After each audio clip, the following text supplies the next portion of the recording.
Good morning and very most welcome in the Mr. Chaudhary, the Englishman YouTube channel. दोस्तों, आपका दोस्त mister Chaudhary the Englishman आपके सामने फिर से हाजिर हो गया एक शानदार वीडियो लेकर, और वो भी एक ऐसा वीडियो शायद आज तक आपने नहीं देखा होगा। प्रेजेंट सिंपल टेंस के बारे में बहुत ही शानदार है। सभी इस वीडियो को देखें। तो आज का वीडियो शुरू करते हैं। नोट, बड़ी इंपॉर्टेंट बात है, very most for all of you, क्योंकि कुछ ऐसी वर्ब होती है जैसे राइट है, रिकॉग्निज है, सी है, हेयर है। ये कुछ ऐसी वर्ब्स होती है जो only for present simple tense में यूज होती है। अदर टेंस में होते तो कोई इसका विशेष अर्थ होता है। बड़ी महत्वपूर्ण बात है। नोट,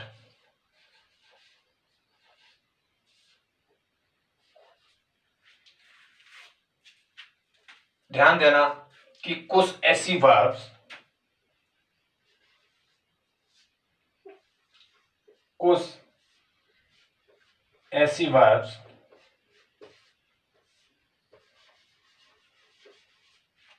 जिनका यूज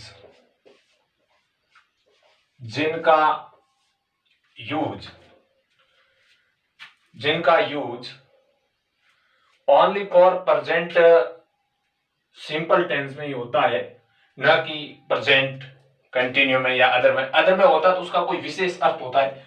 कुछ ऐसी वर्ब जिनका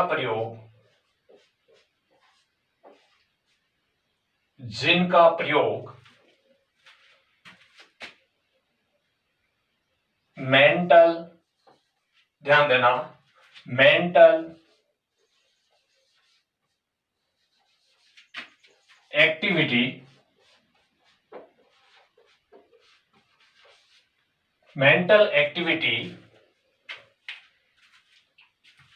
को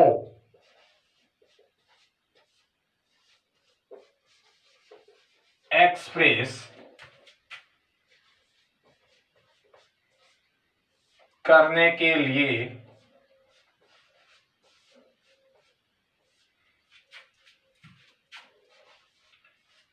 केवल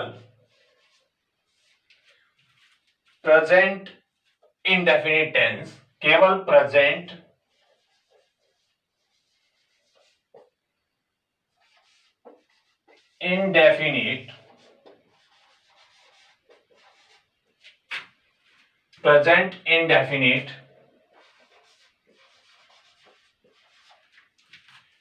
टेंस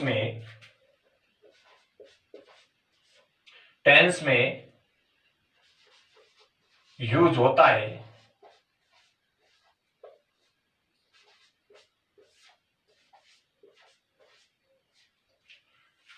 प्रेजेंट इंडेफिनिट टेंस में यूज होता है ऐसी वर्ब्स का यदि, ध्यान देना, यदि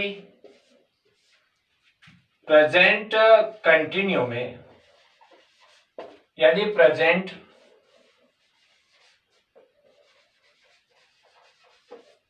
कंटिन्यूज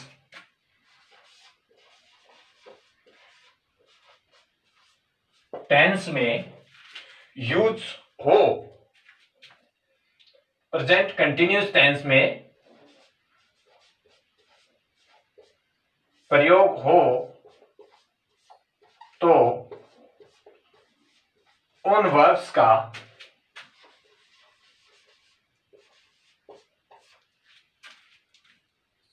प्रयोग किसी विशेष अर्थ में होता है।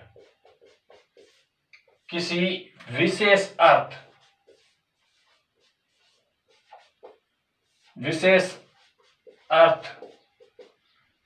में होता है, न कि डायरेक्टली विशेष अर्थ में होता है। और यदि मेंटल एक्टिविटीज को एक्सप्रेस करने के लिए यदि किया जाता है तो उनका प्रयोग only for present indefinite tense में ही होता है। अब देखो, वो वर्ब्स कौन सी है? These verbs are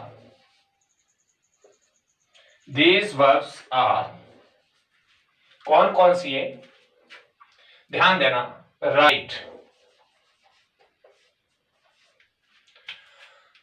देखो, राइट का मतलब होता है लिखना, राइट का मतलब होता है लिखना, क्योंकि ये एक ऐसी वर्ब्स है, उनको मोस्टली अपन प्रेजेंट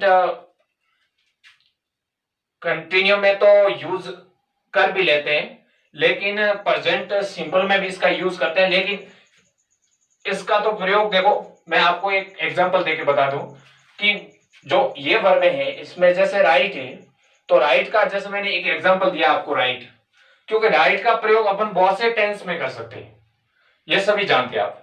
राइट का प्रयोग बहुत से टेंस में कर सकते हैं, लेकिन यहां पर जैसे मैं वर्ब लिख के बताऊं आपको एक दूसरी, कि उस वर्ब्स को आप ओनली फॉर मेंटल एक्टिविटीज को यदि एक्सप्रेस करने के लिए करोगे तो ओनली फॉर प्रेजेंट सिंपल में यानी इंडेफिनिट टेंस में ही करोगे।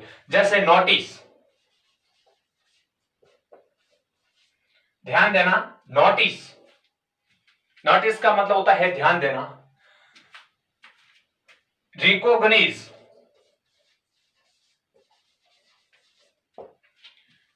सेकेंड, नोटिस है, रिकॉग्नाइज है, और भी कई सारी वर्ब्स है जैसे सी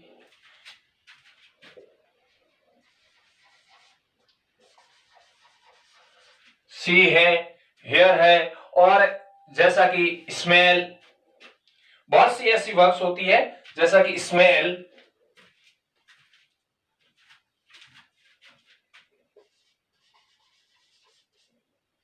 स्मेल। इसके अलावा जैसे इनका अर्थ देखना, नोटिस, नोटिस का मतलब होता है ध्यान देना, रिकॉग्नाइज जिसका मतलब होता है पहचानना, सी का मतलब होता है देखना, हियर का मतलब होता है सुनना, और जैसे स्मेल का मतलब कोई भी सूंघना।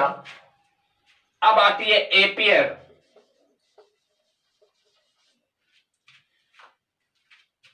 एपियर का मतलब होता है प्रकट होना, लुक जिसका मतलब होता है देखना।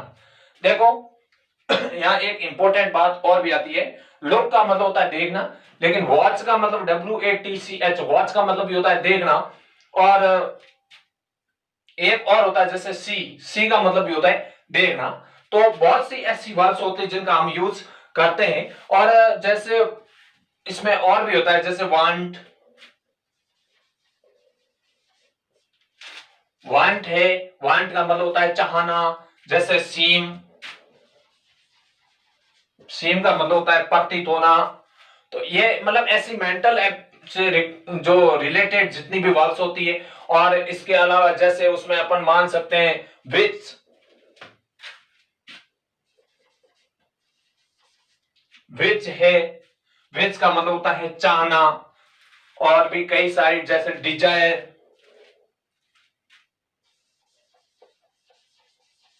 डिजायर का मतलब होता है कोई भी अपनी इच्छा प्रकट करना, जैसा कि कोई भी अपन अपनी इच्छा प्रकट करते हैं तो वो डिजायर होता है।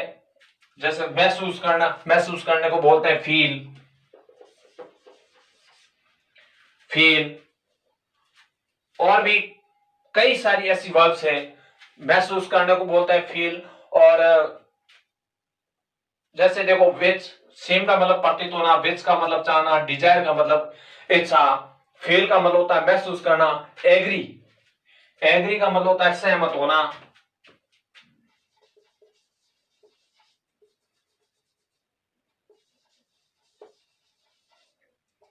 एग्री का मतलब होता है सहमत होना, क्योंकि हम किसी भी बात पर सहमत होते हैं तो वो एग्री कहलाता है। घृणा करने को बोलते हैं हेट,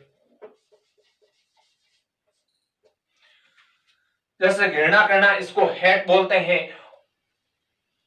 एक होता है आशा करना, तो उसको बोलते हैं होप,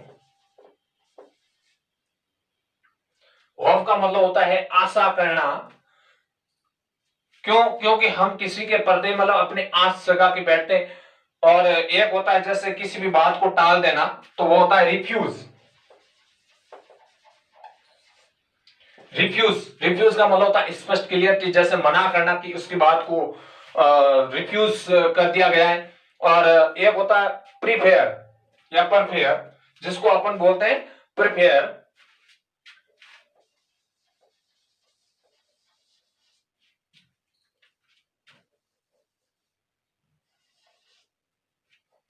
प्रीफेयर जैसे देखो, एग्री एग्री का मतलब सहमत होना, हेट का मतलब घृणा करना, होप का मतलब आशा करना, रिफ्यूज का मतलब जैसे कोई भी बात का रिफ्यूज करना, मना करना। प्रिपेयर मतलब जैसे कोई भी प्रिपेयर करना, तैयार करना। और इसमें जैसे देखो एक होता है डिजायर, डिजायर का मतलब ये सब मतलब ऐसी है वर्ब्स है जो अपने मानसिक जो एक्टिविटीज है उनसे रिलेटेड आती है। एक जैसे सोचना, और भी होता है दिमाग से अपन सोचते हैं ना।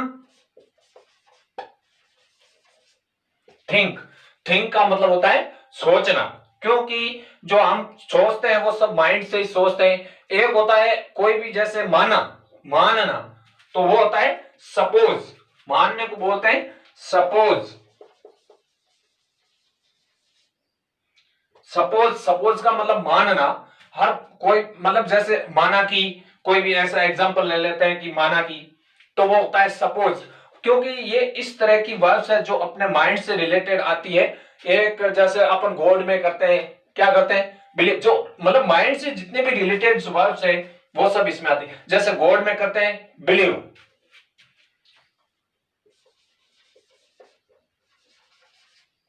बिलीव, क्योंकि हम गॉड में ही बिलीव करेंगे तो हम लाइफ में सक्सेस होंगे। एक जैसे आता है नो, नो का मतलब होता है जानना, वो भी माइंड से। नो, नो का मतलब होता है जानना, क्योंकि हम कोई भी बात जाने बगैर, मतलब किसी बात को जाने बगैर उससे हम कोई भी रिलेटेड क्वेश्चन नहीं करते हैं। और मतलब जैसे एक होता है कंसीडर,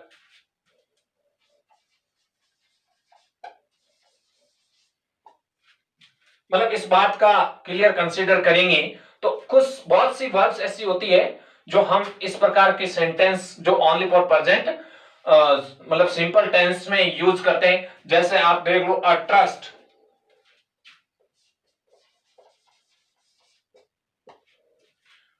ट्रस्ट, कोई भी कहता है कि आपको मेरे पर ट्रस्ट नहीं है क्या, तो वो भी verbs only for present simple tense में यूज होती है। जैसे याद करना, वो भी माइंड से रिलेटेड होता है।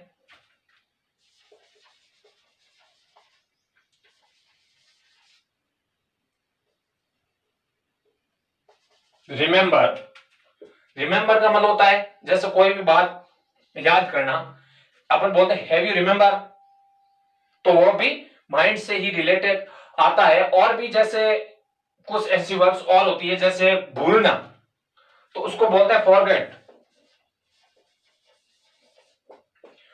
फॉरगेट का मतलब होता है भूलना, क्यों, क्योंकि हम बात को भूलते हैं वो भी माइंड से ही भूला करते हैं। क्यों, क्योंकि ऐसी बहुत सी वर्ब होती है, हर किसी बात को जैसे समझना होता है तो वो कहलाता है अंडरस्टैंड।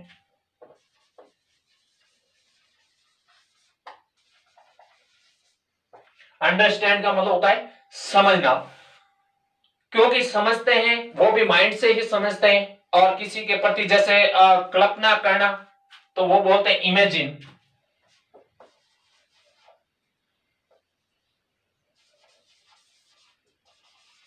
इमेजिन का मतलब होता है कल्पना करना, वो भी माइंड से ही करते हैं, क्योंकि हम उसके प्रति माइंड से सोचते हैं। कोई भी मतलब निकालना, तो वो भी हम माइंड से ही करते हैं। जैसे मीन, मीन का मतलब होता है कोई भी अर्थ निकालना, क्यों, और किसी पर ध्यान देना, तो वो भी होता है माइंड।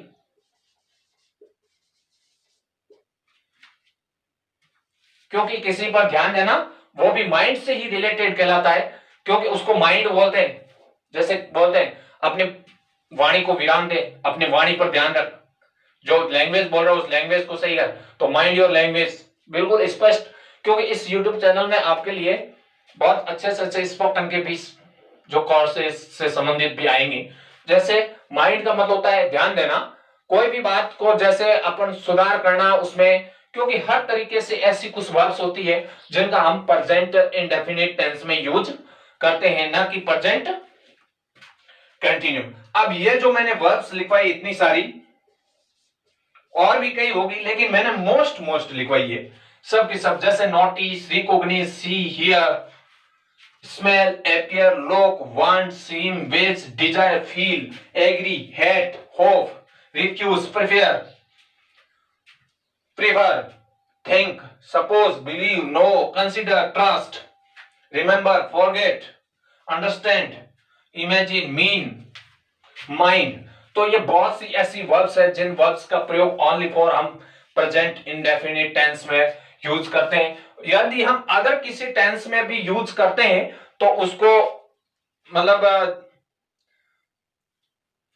कोई विशेष अर्थ में करते हैं। जैसे एक और किसी को पसंद करना तो वो होता है लाइक, जैसे पसंद करना वो होता है लाइक, लाइक का मतलब होता है पसंद करना। क्यों? क्योंकि पसंद करते हैं वो भी हम माइंड से ही सोच के करते हैं, ना कि अदर किसी से। और कोई भी जैसे अपन किसी को फ्री करते हैं, क्योंकि लेकिन लाइक भी करते हैं तो उसके साथ में मतलब जैसे प्यार और प्रेम से करते हैं। तो एक होता है जैसे हेट आ गया तो इसका अपोजिट वाला, हेट का मतलब नफरत करना, तो इसका अपोजिट हो जाता है लव।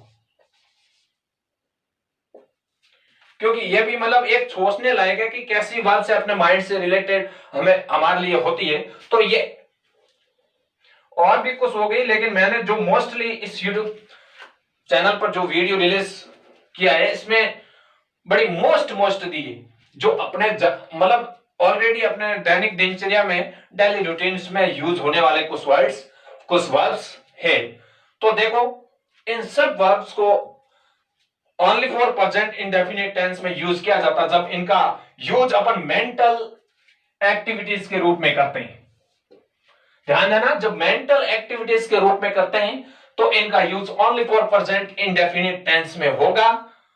और यदि प्रेजेंट कंटिन्यूस टेंस या फिर अदर किसी कंटिन्यूस टेंस में यदि यूज करेंगे अपन तो उसका कोई विशेष अर्थ होगा, किसी विशेष अर्थ में इसका यूज करते हैं, ना कि ओनली फॉर। इसमें विशेष कोई अर्थ होता है, उस अर्थ के मुताबिक इन वर्ब्स का किसी भी कंटिन्यूस टेंस में यूज करते हैं। अन्यथा इसका मेंटल एक्टिविटीज के, क्योंकि ये सब माइंड से रिलेटेड होती है, इसलिए मेंटल से रिलेटेड होने के नाते इसका use only for present indefinite tense में यूज करते हैं। तो आज के इस क्लास में दोस्तों इतना ही। आप इस YouTube channel mister Chaudhary the Englishman के नाम से YouTube चैनल है, इसको लाइक करें, सब्सक्राइब करें और शेयर भी करें, और अपना कमेंट भी करके बताइए कि आपको वीडियो कैसा लग रहा है। विशेषकर मैं बता रहा हूं कि बोर्ड और कंपटीशन के स्टूडेंट्स हैं, विशेष करके जो बोर्ड और कंपटीशन के स्टूडेंट्स हैं उनके लिए ये इंग्लिश सब्जेक्ट के जो ग्रामेटिकल्स वीडियो आ रहे हैं ग्रामर से रिलेटेड, वो बहुत फायदेमंद होंगे। क्योंकि आपको किसी भी हार्ड कोचिंग में भी बेनिफिट नहीं मिला होगा इतना इस YouTube चैनल पर आपको मिलेगा। आपके लिए मैं मेहनत करता रहूंगा। आप अपनी जो इस वीडियो को लाइक, शेयर और सब्सक्राइब भी करें। Thank you so much for all of you. आज की क्लास में बस इतना ही। धन्यवाद।